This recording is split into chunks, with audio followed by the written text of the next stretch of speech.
The Typewriter Thief. Peace Chamber. Leo, a writer living on the 4th floor, finds his most prized possession, a heavy obsidian-black 1947 Royal Standard typewriter, stolen without a trace of forced entry. He immediately suspects his silent neighbor, Silas, who lives directly below. Peace.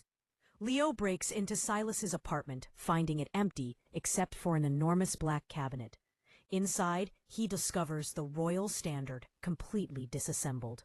The keycaps removed, the carriage return gone, and every mechanical piece connected to micro-audio sensors. The cabinet is a custom recording booth. He presses play on a nearby reel-to-reel recorder. What he hears is not writing, but a perfect symphony of mechanism.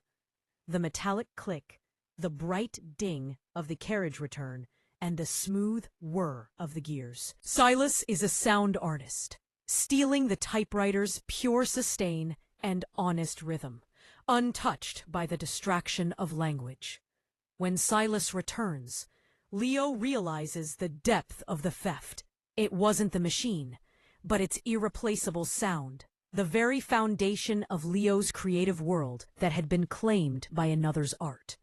Leo leaves without calling the police, haunted by the perfect, pure ding in the silence.